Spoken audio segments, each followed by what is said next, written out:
Hallo Leute, in diesem Video soll es mal um einen Teil meiner Steinzeitausrüstung gehen, mit der ich dieses Jahr noch eine Wanderung vorhabe. Wer meine Videos kennt, der weiß, dass ich mich mit Indianistik auseinandersetze, und zwar speziell mit den Ureinwohnern aus den Great Plains von Nordamerika. Und ich versuche quasi meine Steinzeitausrüstung auf Grundlage dessen zu machen, was wir eben über diese Völker von damals, von vor mindestens 200 Jahren bis mehrere tausend Jahre zurück eben wissen. Und auch wenn sich nach Ankunft der Europäer in Nordamerika sich vieles geändert hat, auch vor allen Dingen natürlich was die Materialien angeht, können wir doch noch relativ viele Rückschlüsse auf die steinzeitlichen Kulturen ja, feststellen. Und deshalb habe ich mich damit beschäftigt, weil man da doch ziemlich viel daraus lernen kann. Das heißt, es ist jetzt hier nur eine eigene Interpretation, aber auf Grundlage von dem, was wir eben über die Steinzeitkulturen wissen. Ja, fange ich mal an. Also, wie ihr sehen könnt, habe ich zwei Paar Schuhe dabei.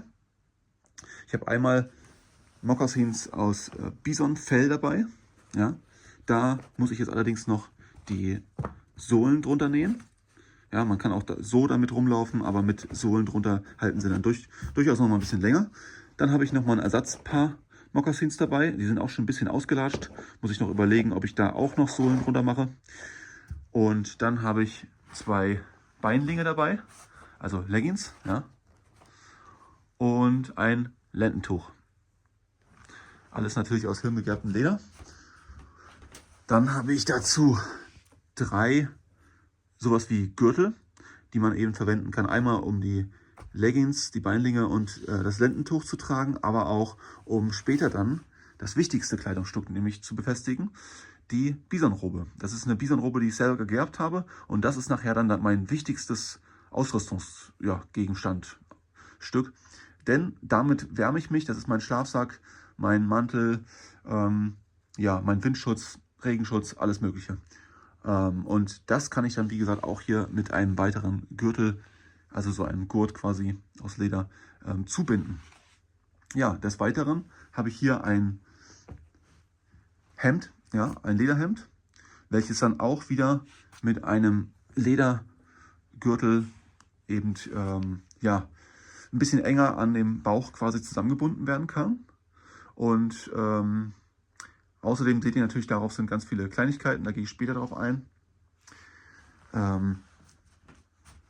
Ihr seht dann hier oben in der Ecke einerseits dieses Stückchen Fell. Das steht erstmal nur stellvertretend für die Art Mütze, die ich dann dabei haben werde. Ich werde so eine Art Mütze, Kapuze, Turban dabei haben, der mich eben gegen Kälte und Hitze und all sowas eben schützen kann. Ja, dann habe ich eine Wasserflasche dabei, eine Kalebasse. Und dann werde ich außerdem, wenn ich das noch hinkriege, das noch zu basteln, hier aus einer Bisonblase einen Wasserbehälter quasi auch noch mit dabei haben. Damit kann man eben noch ein bisschen mehr Wasser transportieren. Aber die Kalebasse, das daraus zu trinken, ist natürlich einfacher, schmeckt besser, und deswegen bevorzuge ich auf jeden Fall die Kalebasse. Aber die kam nur auf den absolut total südlichen Plains vor, und diese Blasen bzw. aus Herzbeutel gefertigten Wasserbehälter, das ist eben auf den ganzen Plains, vor allen Dingen auch im Norden der Plains, verbreitet gewesen. Ich werde wahrscheinlich auch diesen Topf hier dabei haben, den ich selber getöpfert habe. Das kommt aber darauf an, in welcher Region ich dann unterwegs sein werde. Wenn ich das Wasser abkochen muss und meine Nahrung zubereiten möchte, dann ist das natürlich eine gute Wahl. Aber das Ding ist schwer, das Ding ist zerbrechlich. Von daher für eine Wanderung nicht unbedingt die erste Wahl, ja, nicht so praktisch. Dann habe ich hier Herzbeutel und Blasen dabei. Da drin ist auch schon Pemmikan verpackt. Das steht aber erstmal nur stellvertretend, denn die Menge wird auf jeden Fall angepasst an eine Wochenration quasi sein. Das heißt, da muss noch ein bisschen mehr dazukommen. Dann habe ich hier noch ein paar mehr Lederbänder dabei, die ich ja zum Zusammenbinden meiner Bisonrobe, wenn ich die als Bündel transportieren will, ja, hernehmen kann. Und was ich auch noch habe, ist hier einen Tragegurt. Das hier, dieses lange dieser Ledergurt quasi mit den Bändern dran, den nehme ich her, um, wenn ich zum Beispiel jetzt hier mein Bisonfellbündel zusammenschnüre, dass ich das damit über den Schultern eben transportieren kann. oder auch meine ganze andere Ausrüstung. Wenn ich die zusammenrolle und zusammenknote, dann kann ich das damit eben transportieren. Im Prinzip ist das sowas wie ein Rucksackersatz, kann man sagen. So, dann kommen wir jetzt zu den nächsten Sachen, und zwar hier mein Bogenfutteral mit meinen Pfeilen und mit meinem Bogen, auch mit der Tiersehne hier, die ich gefertigt habe. Dazu habe ich ein eigenes Video gemacht. Und in diesem Bogenfutteral befindet sich dann ein bisschen Zundermaterial hier unten drin. Und an dem Bogenfutteral werden mehrere Sachen befestigt. Einerseits habe ich hier den Armschützer, beziehungsweise ist das mehr sowas wie ein Handgelenkschutz, damit die Bogensehne nicht an die Hand knallt. Das kann nämlich ziemliche Verletzungen hervorrufen, und deswegen braucht man eben so einen Schutz hier. Und der wird dann hier auch dran festgemacht, oder ich trage ihn direkt am Arm, je nachdem, ob ich gerade den Pfeil und Bogen einsetzen will oder nicht. Ja, des Weiteren ist hier am Bogenfutteral befestigt meine Ersatzmokassins. Ja, die kann man relativ einfach, wie man jetzt hier so sieht, eben mit den Schnürsenkeln zu einer Art Beutel zusammenschnüren. Ja, und dann können die eben hier befestigt werden. Im Moment ist auch in dem Mokassin hier jedenfalls komplett ganz viel Zundermaterial drin, sodass ich damit einfach ein Feuer entfachen kann. Ja, außerdem ist es natürlich immer super, wenn man noch zusätzlich Gräser und so weiter dabei hat, damit man, wenn man jetzt nasse Füße kriegen würde, dass man eben die Mokassins mit dem Gras eben ausstopft, und immer, wenn man unterwegs ist und man findet wieder trockenes Gras, dann nimmt man das Nasse hier raus und das trockene Gras wird wieder hier reingestopft, und erstens läuft sich das dann bequemer, und also wenn man sich daran gewöhnt, und das zweite ist, dass man eben wärmere oder trockenere Füße hat. Ihr seht auch schon, die sind schon ganz schön abgelaufen, und ich habe keine extra Sohle hier drunter genäht, das muss ich noch nachholen. Man kann auch so damit rumlaufen, das ist überhaupt kein Problem, haben die auch damals so gemacht. Dann ist aber der Mokassin halt schneller durchgelaufen. So, kommen wir mal hier zu der Ersatzbogensehne. Zusätzlich zu dem Bogen und der Bogensehne sollte man, zumindest haben sie das in der alten Zeit so gemacht, vor über 200 Jahren, hatte man eine extra Bogensehne dabei, falls diese kaputt geht. Da ist es natürlich schwieriger, dann eine jetzt auf den Planes sozusagen herzustellen, und deswegen, ja, für alle Fälle immer ein Ersatz dabei.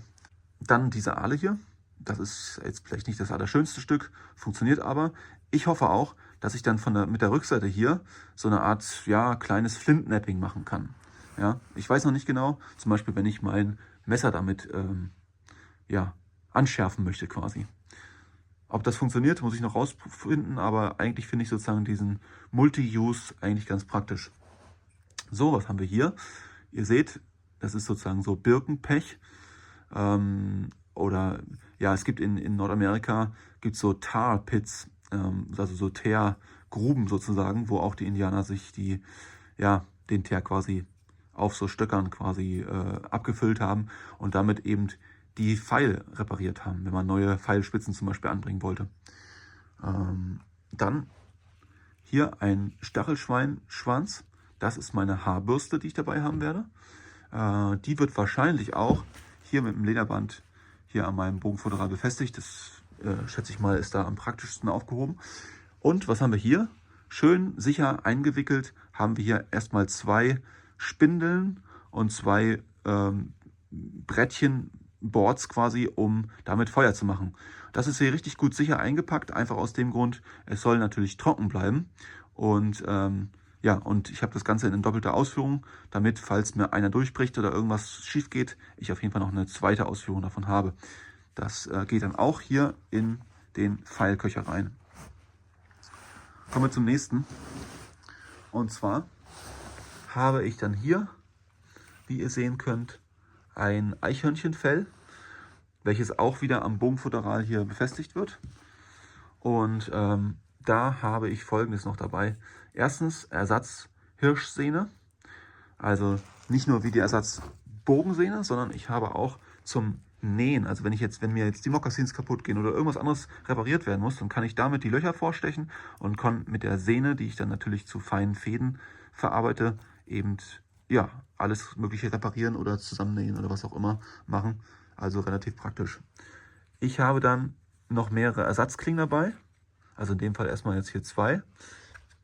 Und ich habe hier mein Messer und das zeige ich euch mal ganz kurz. Das ist ein Obsidianmesser. Ja, der Griff ist ein bisschen unhandlich, der ist ein bisschen dick geraten. Das habe ich am Anfang nicht beachtet. Ja, hätte man ein bisschen platzsparender machen können, aber ist egal. Funktioniert auf jeden Fall. So, was wir dann hier haben, ist einerseits, das steht auch wieder stellvertretend, das ist eine Muschel. Und wenn man zwei Flussmuscheln, die quasi noch hier zusammenhängen, hat, dann hat man damals früher damit eben die Haare, die einzelnen Haare im Gesicht quasi als rausgerissen, wie einer Pinzette. Also die zwei Flussmuscheln Seiten, ja, die hier zusammengehen, die waren im Prinzip so eine Art Pinzette. Dann haben wir Vorfächer zum Angeln und das ist Pferdeschweif. Man kann auch anderes Material nehmen, aber ich habe jetzt in dem Fall weißes Pferdehaar genommen und da habe ich dann Knochen dran geknotet, die als Haken dienen. Dann habe ich hier nochmal eine weitere Ausführung. Das ist allerdings jetzt noch auf so ein Stück Holz, das muss ich nochmal woanders drauf wickeln. Ich will ja nicht das ganze Holz hier mitnehmen. Und hier habe ich tatsächlich sogar mir so eine Pose dran gemacht. Und der Haken hat allerdings einen Widerhaken. Soweit ich das weiß, gab es sozusagen diese Widerhaken ja, in dem Zeitraum von vor 200 bis vor 1000 Jahren eigentlich nicht, soweit ich weiß. Das heißt, das muss ich eigentlich noch mal ein bisschen abändern. Das habe ich in doppelter Ausführung. Das heißt, ich hätte hier quasi die Möglichkeit, mit den 3 Haken und den beiden hätte ich 5 Möglichkeiten, eine Angel quasi zu bauen. Gut, gehen wir weiter. Und das ist der Schmuck. Einerseits ist es hier die Halskette. Ja, und das sind Wampumperlen, echte Wampumperlen aus der Wampummuschel. Und das war früher bei den Natives war das Zahlungsmittel. Das war im Prinzip wie Geld. Und den Vorteil, den das hat, ist, man hatte eben nicht nur Schmuck dabei, sondern konnte vielleicht, wenn man irgendwie in Not geraten war oder handeln wollte, konnte man die dann eben benutzen, um sich damit was zu kaufen. Ich habe dann außerdem aus mehreren Flussmuscheln aus Nordamerika, die es dort auch tatsächlich so gibt, sind Originalmuscheln, also ist jetzt nicht irgendwas aus Europa oder so. Daraus habe ich mir eine Libelle quasi aus der Muschel geschnitzt. Und außerdem habe ich hier Ohrringplatten, die dann mit Lederbändern befestigt werden im Ohr. Und das sind auch 2 verschiedene Flussmuschelarten. Welche ich von den beiden mitnehmen werde, weiß ich noch nicht. Ich finde beide sehr, sehr schön, gefallen mir sehr gut. Ja, das nur dazu. Auch das quasi wäre wie ein Zahlungsmittel. Wenn man das braucht, wäre das quasi mein Geld. Ja, eine Sache habe ich hier drüben noch vergessen. Und zwar, dieses Bündel steht stellvertretend, ja, für die Fallen, die ich dabei haben könnte. Und zwar für die Paiute Deadfall Traps. Ja, das besteht aus ein paar Hölzern, mit denen man eben dann mit einem größeren Stein oder irgendeinem Stück Holz quasi eine Schlagfalle bauen könnte. Ich weiß, ich darf das da nicht einsetzen. Es geht mir einfach nur darum, was haben sie dabei gehabt und sowas hätten sie definitiv eingesetzt. Und von daher ist es jetzt hier stellvertretend dabei. Dann wenn ihr euch darüber jetzt schon gewundert habt, hier ist jetzt das Fell von einem Waschbären und der Waschbär ist so abgezogen, der hat hier nur einen kleinen Schnitt und ansonsten gibt es keine Stelle, die irgendwie genäht worden ist. Ja, der ist so abgezogen. Ja, und das sind sogenannte Tierbeutel. Das heißt, das Tier als Ganzes ist dann quasi eingesetzt worden. Hier kann man das von hier oben befüllen. Ja, dann dann packt man das sozusagen unter den Gürtel durch, klappt den Kopf nach vorne runter und trägt es eben so als Tasche über den Gürtel. Ja, und das kann eben dann, da kommt dann Pemmikan rein und ja, andere, vielleicht ein bisschen irgendwelche Kräuter oder irgendwas, was ich halt brauche, Medizin quasi. Und sowas gab es tatsächlich auch als Medizin-Bags, sage ich mal. Ja, und für mich ist es quasi Medizin-Bag und Nahrungsmittel-Bag. Ja, dann, wie gesagt, die Bisonrobe hatte ich ja schon mal erwähnt. Diese Bisonrobe ist sehr besonders, denn die hat einerseits noch die ganzen Löcher hier, mit der sie quasi auch befestigt worden ist beim Gerbprozess noch dran. Und das hat den Vorteil, damit kann ich es eben mit Lederbändern einfacher als Schlafsack quasi zusammenknoten. Ja? Also ich kann sozusagen, ja, es eben richtig gut als Schlafsackhülle benutzen. Dazu sind diese Lederbänder hier. Und das Besondere an dieser Robe ist, dass auch der Kopf noch komplett dran ist. Ihr seht das, hier, das waren die Nüstern, das waren die Ohren, hier waren die Augen, ja. Und das ist die Kopfplatte. Ja, und solche Roben waren halt was ganz Besonderes. Die waren eben, ja, am allerschönsten und waren im Prinzip, fehlte eigentlich nicht viel von dem Fell irgendwie vom Tier. Sozusagen die gesamte Haut ohne irgendeinen Verlust gegerbt, was wirklich was sehr, ja, Schönes, Besonderes ist. Dann habe ich das, nachdem ich das gegerbt hatte, habe ich das natürlich auch geräuchert und deswegen kann es auch mal ein bisschen feucht werden und dann kann man es auch wieder weich rubbeln. Ja, das ist halt ganz wichtig. Auch alle anderen Sachen sind jetzt hier geräuchert, auch wenn es jetzt vielleicht ein bisschen hell aussieht. Die Kleidung hier sieht man es eigentlich am deutlichsten, wie geräuchert das ist. Hier sieht man auch noch die Bearbeitungsspuren von mir da drauf, die Scraper Marks quasi. Ja, und was hätte ich denn hier noch? Und zwar hier oben in der Ecke, ja, das ist zwar jetzt, hat jetzt eigentlich nichts mit Steinzeit zu tun, aber ich will ja meine Reise auch irgendwie dokumentieren und dazu habe ich quasi ein Telefon für die, ja, wenn ich irgendwie irgendwo anrufen muss, Notfall oder irgendwas wäre, dann habe ich eine Kamera mit Stativ und Selfie-Stick quasi dabei, irgendwelche Schmerztabletten, so eine Sachen und Powerbank für Strom. Wahrscheinlich noch ein Gimbal, bin mir noch nicht ganz sicher, ob ich das dabei haben werde, damit eben noch mehr, ja, so, damit man so Aufnahmen machen kann, als wenn quasi ein Kameramann dabei gewesen wäre. Das ist immer wirklich sehr, sehr praktisch. Aber ist alles wieder schwer, braucht Akku und so weiter. Also weiß ich noch nicht, ob ich das mache. Und natürlich hier in diesem Dry Bag quasi gibt es dann so Sachen wie, also das ist halt mein Notausrüstungsstück hier. Da ist eine Ersatz, beziehungsweise nicht Ersatz, sondern da ist halt eine Lampe dabei, damit, falls irgendein Notfall passiert und ich dann des Nachts quasi in der Dunkelheit irgendwie Licht brauche, dass ich das eben auch auf jeden Fall dabei habe.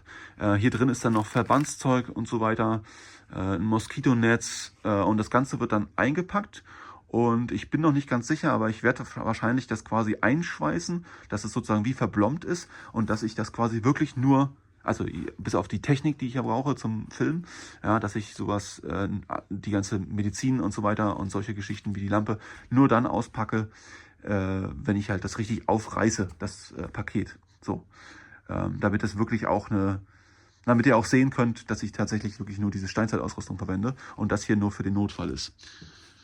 So, also haben wir jetzt hier einen Überblick quasi über diese ganze Ausrüstung und ihr seht auch, hier und da gibt es noch ein bisschen Handlungsbedarf, wo ich noch ein bisschen was dran arbeiten muss. Ich zeige euch da mal ein Beispiel für diesen Wasserbehälter, ja, diese Blase. So kann das halt aussehen. Da hat man hier oben noch so einen Kragelgriff und dann kann man das nämlich auch richtig befüllen. Ja, der ist allerdings ein bisschen verschimmelt hier, wie man sieht. Den habe ich nämlich tatsächlich mal eine ganze Woche lang ja, eingesetzt und tja, und dann hat er halt Schimmel angesetzt. Von daher ist das halt eine Sache, die ich nicht unbedingt bevorzuge. Das ist eher, wenn man quasi schnell mal vom Fluss oder See Wasser zu seiner Kochstelle, zum Beispiel mit dem Topf oder sowas, dann bringen möchte. Ja, und des Weiteren wird es so sein, dass im Notfall, eventuell auch dort in meinem Notfallgepäck, noch sowas wie ein Wasserfilter oder Reinigungstabletten quasi da drin sind, so dass man quasi zur Not, wenn ich jetzt in einer Region unterwegs bin, wo ich weder das Wasser abkochen kann, noch ja, einfach so aus dem Bach trinken kann, dass ich es dann in irgendeiner Form filtern oder ja, trinkbar machen kann. Das ist halt ganz wichtig. Diese ganze Ausrüstung hier auf der Wanderung dabei zu haben und zu transportieren, ist mitunter gar nicht so einfach.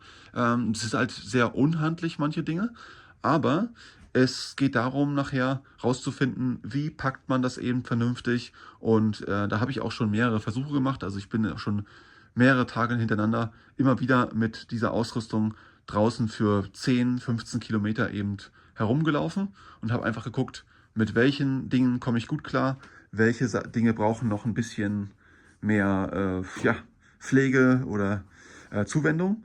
Und dabei sind mir schon viele Sachen aufgefallen. Wie gesagt, dass man eben die Ersatzmokassins, die muss man auf jeden Fall dabei haben. Man kann sogar eventuell noch ein drittes Paar dabei haben, aber da bin ich mir noch nicht so ganz sicher, dass man die eben wirklich auch als Tasche benutzen kann. Vielleicht zum Beispiel kann ich in dem zweiten Mokassin mein Stativ, was ich ja immer brauche, und das und die Kamera quasi einpacken.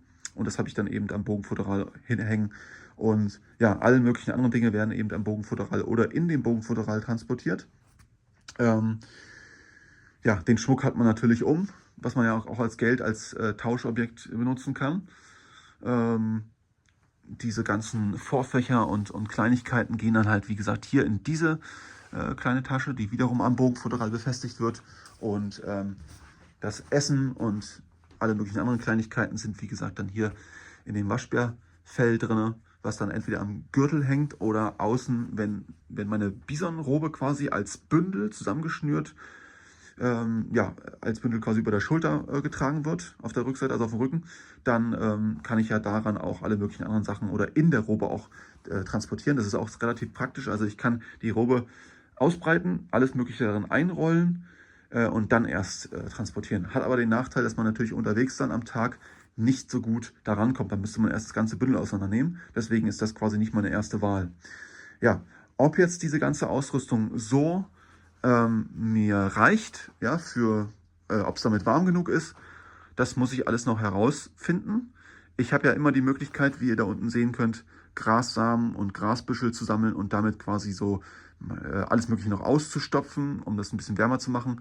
Als Unterlage habe ich im Moment jetzt noch nichts dabei, denn tatsächlich war die Bisonrobe im Prinzip das einzige Kleidungsstück und Schlafsack und Unterlage, was man eben dabei hatte. Ich werde, wenn ich in der Region unterwegs bin, wo man irgendwelche Zweige, irgendwelche Gräser findet, werde ich mir natürlich damit einen Schlafplatz bauen, damit ich weg bin vom kalten Erdboden. Aber ich bin noch nicht ganz sicher, ob ich vielleicht auch als Notfall Ausrüstung sowas wie ein leichtes Tarp mitnehme oder eine zweite Bisonrobe oder irgendwie sowas in die Richtung. Da bin ich mir noch nicht so ganz sicher. Zur Sicherheit wäre das natürlich gut, aber ich möchte natürlich eigentlich auch, dass das alles möglichst auch steinzeittechnisch ja, plausibel ist und ich hier nicht irgendwelche modernen Dinge quasi einsetze. Soweit jetzt erstmal dazu. Also wenn das Video euch gefallen hat, lasst gerne einen Kommentar unter dem Video da. Auch wenn ihr irgendwelche Anregungen habt, irgendwelche Kritik, schreibt es gerne in die Kommentare. Vielleicht kann ich ja auch noch irgendwas dazulernen, was ich irgendwie verbessern kann, ja, was ich anders machen sollte. Ja, und dann sehen wir uns dann hoffentlich im nächsten Video. Macht's gut!